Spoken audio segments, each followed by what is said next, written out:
Here are two code snippets side by side. Which one do you think will get less code review comments and is more likely to get an approval faster? If you thought of the second one, you are right.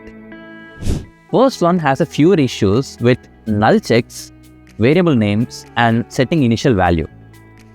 To deploy code to production quickly and smoothly, that is without any issues, is a really important skill you will get better at as you gain more experience. It's super important, especially if you want to move up from entry-level to mid-level engineer.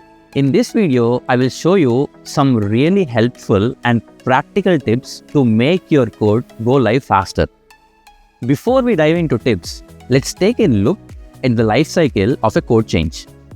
Think of it like an assembly line of your code. First, we will have the design phase. This is where you will figure out what exactly needs to be changed and where the change goes. Then comes the coding stage. In this stage, you'll bring that design to life with lines of beautiful code that you're going to write. Once you have got your shiny new code, it's testing time. Here, you can make sure everything works as planned and there are no new surprises with the bugs. Finally, the code gets reviewed by your peers. They will check for style corrections, any issues or the improvements, or maybe even they will give you a high five for a particularly clever solution that you implemented. After that, it is off to production and into the wild.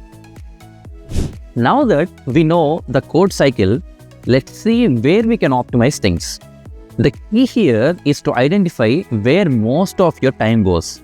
This will vary depending on your experience with the code base. If you are new, you might spend a lot of time figuring out where to make code changes and also where to write the actual code. Don't worry, there are ways to speed things up.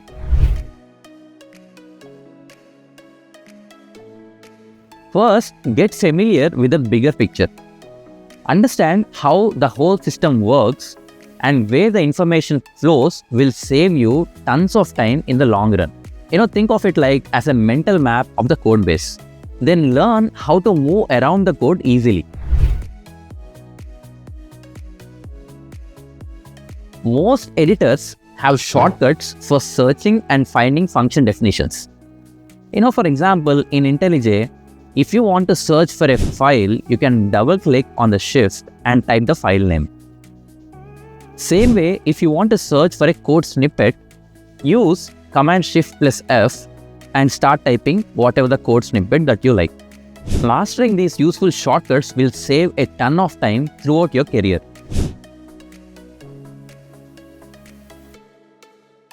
Finally, consider a pair programming with someone who is more experienced than you when you don't have a clue of what's happening around.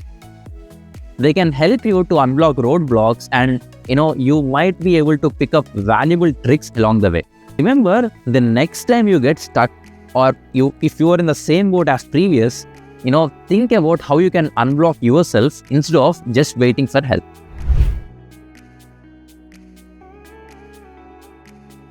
As you get more used to the code, testing might start taking longer. Hey, but don't worry, we have got some tools to help with that. First one, feature flags are awesome. They let you hide your code changes until they have ready to go live. This means you can test everything together with a lesser risk. Another time saver is testing things in batches. So if you are making a lot of changes that are related, test them all at once instead of one by one. It's like testing a whole bunch of cookies together instead of one at a time. And don't forget about automation. If there is a test that you do over and over again, write an automation script. This saves you and your team a lot of time.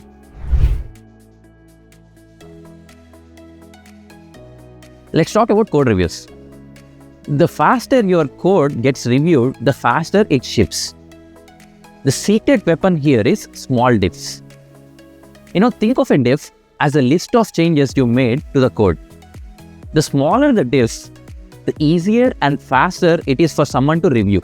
I even like to add easy as a prefix to your title of the PR to make them extra reviewer friendly. There are many reasons to love small diffs. First, they get reviewed faster. reviewers are more likely to take a quick look at a smaller change compared to a bigger one. Second, small diffs gets reviewed more thoroughly. A reviewer is less likely to skim over a small and a focused change. Small diffs also means fewer bugs. It's easier to understand the impact of the change and make sure it works as planned. And lastly, small diffs are easier to roll back if something goes wrong. Of course, there are times where a large diff is unavoidable. Something like landing a bunch of boilerplate code when you're spinning up a new microservice or something else. As a general rule, keep your diffs focused on a single change. Here's another tip for speeding up code reviews. Let's try to anticipate potential feedback. Add comments to your code that highlight any areas you think might raise questions. This will guide the reviewer and can help them approve your code on the first try itself. By following these tips, you can streamline your workflow and become a coding shipping machine. Remember, consistent improvement is the key. Every time you land code, focus on doing it a little better than the last time. This will help you get faster and more efficient over time. The only one thing you can't control is code review turnaround. So if that's a bottleneck for you, talk to your team about how to improve the process. If you found these tips helpful, smash that like button and consider subscribing for more content like this. And let me know in the comments below about your favorite way to streamline your coding workflow. Until next time, happy coding.